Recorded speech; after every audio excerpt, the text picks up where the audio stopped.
Hello বন্ধুরা, কেমন আছো তোমরা সবাই? আশা করি তোমরা সকলে ভালো আছো। আজকে আমি তোমাদের সঙ্গে শেয়ার করব চিকেনের একটি সুন্দর রেসিপি। যদিও আমি কিন্তু একইভাবে রান্না করি না, নিত্য নতুনভাবে আলাদাভাবে রান্না করার চেষ্টা করি, তো তারই একটি রেসিপি তোমাদের সঙ্গে আজকে শেয়ার করব। তো চলো দেখো, এখানে প্রথমেই টমেটোগুলো পিস পিস করে আমি কেটে নিয়েছি, এদিকে পেঁয়াজগুলো কুচি করে নিয়েছি, এদিকে আদা রসুন পেস্ট করে নিয়েছি, আর আলুগুলো কিন্তু আমি ভেজে নিয়েছি। তার আগে তোমাদেরকে আমি একটা কথা বলি, তোমরা কড়াইটা প্লিজ একটু ইগনোর করো, কারণ কড়াইটার অবস্থা খুবই খারাপ। আমাদের যে কাজের মাসি কাজ করতো সেই মাসিটা আমাদের কড়াইটা একদম অবস্থা খারাপ করে দিয়েছে। তো যাই হোক, আজকে আমি চিকেনটা একটু ভেজে রান্না করব। যদিও আমি কিন্তু একই স্টাইলে চিকেন রান্না করি না, নিত্য নতুনভাবে আলাদাভাবে রান্না করার চেষ্টা করি। তো আজকে চিকেনটা আমি ভেজেই রান্না করব। তো চলো, এখানে তো চিকেনগুলো ভাজতে বসিয়ে দিয়েছি। তো ফাইনালি দেখো, সব চিকেনগুলো দেখো আমার ভাজা হয়ে গেছে। তবে খুব বেশি কিন্তু আমি একটা ভাজিনি। চিকেন খুব বেশি ভাজলে কী বলতো, শক্ত শক্ত হয়ে যাবে, যার জন্য হালকা করে ভেজে রেখে দিয়েছি। চিকেনের মধ্যে আমি কিন্তু কোনো মশলা অ্যাড করিনি, চিকেনটা ধুয়েছি তারপর একদম ভাজতে বসিয়ে দিয়েছি। তো চলো, এখন কড়াইয়ে তেল দিয়ে দিয়েছি, তারপর পেঁয়াজটা ছেড়ে দিয়েছি। এখন পেঁয়াজগুলোকে ভেজে নেবো। খুব বেশি পেঁয়াজ কিন্তু ভাজি না আমি, হালকা একটু ব্রাউন কালার করব, তাহলেই আমার হয়ে যাবে। কারণ পেঁয়াজ বেশি ভাজলে দেখবে তেতো তেতো হয়ে যায়, যার জন্য আমি কিন্তু পেঁয়াজ খুব একটা বেশি ভাজি না।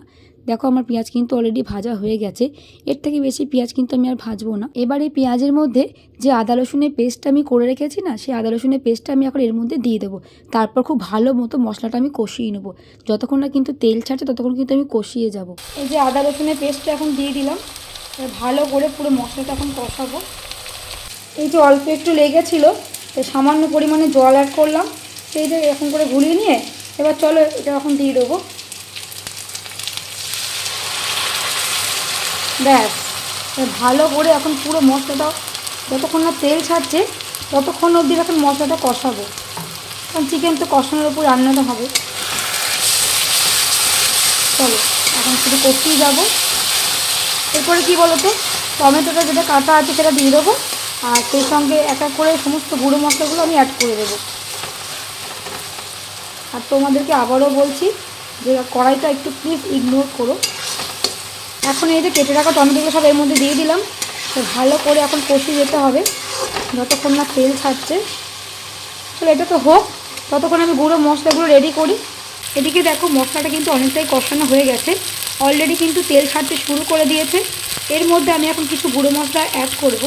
চলো, কী কী গুঁড়ো মশলা আমি নিয়েছি তোমাদেরকে দেখাই।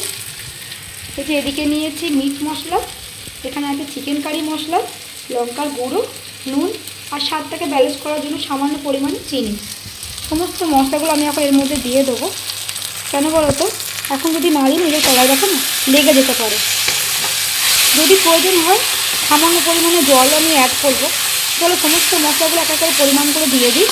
এই যে মশলা কিন্তু পুরো কষানো হয়ে গেছে, আর একটু কষাবো, মিনিট 5 মতো কষাবো, তাহলেই হয়ে যাবে। আর এই যে চিকেনটাকে ভেজে রাখা আছে, এবার তোমাদেরকে বলি আমি এর মধ্যে কী কী দিয়েছি।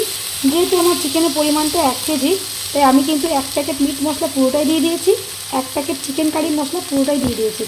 এবার লঙ্কার গুঁড়ো অল্প পরিমাণ বুঝে দিয়েছি, নুন মিষ্টি সেটা স্বাদ অনুযায়ী দিয়েছি। চলো, এর বেশি আর কিছু দিইনি। গোটা গরম মশলা আমার কাছে যেহেতু এখন নেই এই মুহূর্তে, তো ওটা আমি দিলাম না। তোমাদের কাছে যদি থেকে থাকে তোমরা দিতে পারো, আমার কাছে নেই বলে আমি দিলাম না। ওটা তোমরা ফোড়নও দিতে পারো, শুকনো লঙ্কা, তেজপাতা, গোটা গরম মশলা ফোড়নও দিলে না আরও ভালো লাগতো। যেহেতু আজকে আমার কাছে নেই বলে আমি দিতে পারলাম না। চলো, এবার সামান্য পরিমাণে না একটু জল অ্যাড করবো, অল্প একটু জল দিলাম। একটা জিনিস আমার খুব বড় ভুল হয়ে গেছে, মশলার মধ্যে এই যে হলুদ গুঁড়ো আমি অ্যাড করতে ভুলে গেছি। চলো, হলুদ গুঁড়ো দিয়ে দিই। হলুদ গুঁড়োটা অল্পই দেবো, আর দেবো জিরের গুঁড়ো। ব্যাস, এবার দেবো জিরের গুঁড়ো। এই যে জিরের গুঁড়ো, ব্যাস। এবার ভালো করে মশলাটা কষিয়ে নেব। মশলা কিন্তু কষানো হয়ে গেছে, তাই এই যে ভেজে রাখা চিকেনটা এবার আমি দিয়ে দিচ্ছি। ব্যাস, এবার ভালো করে কষাবো। এই যে ভালো করে এবার পুরো কষিয়ে নেব, যাতে সমস্ত মশলাগুলো চিকেনের গায়ে খুব ভালো মতো যেন মিশে যায়। চল আগে কষিয়ে নিই, তারপর তোমাদেরকে দেখাচ্ছি। ভালো করে আমি এখন মিশিয়ে নিচ্ছি চিকেনটা। এই যে ভালো করে এখন কষাবো। এবার এর মধ্যে আমি একটু সস অ্যাড করব। আমি না টমেটো সস দিতে বেশ ভালোবাসি চিকেনের মধ্যে, বেশ খেতে ভালো লাগে। আর একটু কষিয়ে নিয়ে আগে তারপরে টমেটো সসটা দেবো। ব্যাস, এবার কষাই। এখন অনেকক্ষণ ধরে আমি কষাবো, একটু করে জল দেবো আর একটু করে কষাবো, তারপরে টমেটো সসটা আমি অ্যাড করবো। এই যে এরকম দেখতে লাগবে, দেখো। চল কষিয়ে নিই, তারপর তোমাদেরকে দেখাচ্ছি। অনেকটা কিন্তু আমার কষানো হয়ে গেছে, দেখো তেলও ছেড়ে দিয়েছে, এই যে খুব ভালো মতো তেল ছেড়ে দিয়েছে। এখন এই যে ভেজে রাখা আলুগুলো আমি দিয়ে দেবো সব। ব্যাস, এবার ভালো করে কষাবো, একটু করে জল অ্যাড করব আর একটু করে কষাবো। আমি এর আগে একটু জল অ্যাড করলাম, কারণ নাহলে তলায় লেগে যাচ্ছিলো। চলো ভালো করে এখন কষিয়ে নিই। চিকেন কিন্তু দেখো কষানো পুরো রেডি। এবার আমি যেটা দেবো, টমেটো সস আমি দেবো, এই যে।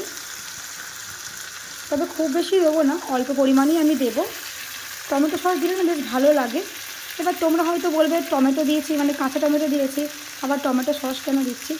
আমার না দুটো দিতেই ভালো লাগে, যতক্ষণে টমেটো সসটা দিচ্ছি তাহলে আমার ঠিক মানে পোষায় না, মনে হয় যে টমেটো সসটা না দিলে রান্না ভালো হবে না। চলো ভালো করে এখন কষিয়ে নিই। এখন মিনিট 5-10 মতো কষাবো, তারপরে আমি গরম জল দেবো। চিকেন তো কষানো হয়ে গেছিলো, এই যে এদিকে মেয়ের জন্য তুলে রেখে দিয়েছি, আর আমি এর মধ্যে গরম জলও দিয়ে দিয়েছি। গরম জলটা তোমরা পরিমাণ বুঝে দেবে, যে যেমন ঝোল খেতে পছন্দ করো সেই অনুযায়ী দেবে। আমি যেহেতু রাতের জন্য একবারে করে রাখলাম, তাই জলটা একটু পরিমাণে বেশি দিয়েছি। চলো ফুটলে আমি নামিয়ে দেবো, আর একটু ফুটুক, তারপরেই নামিয়ে দেবো। চিকেন তো রান্না করা হয়ে গেছে, আর কি দারুণ কালার এসছে দেখো। আমি জানো তো চিকেনের একরকম রেসিপি বাড়িতে ট্রাই করি না, চেষ্টা করি নানা রকমভাবে ট্রাই করতে। তারই মধ্যে একরকম তোমাদের সঙ্গে আজকে শেয়ার করলাম। তো রেসিপিটা কেমন হচ্ছে অবশ্যই কিন্তু জানিও।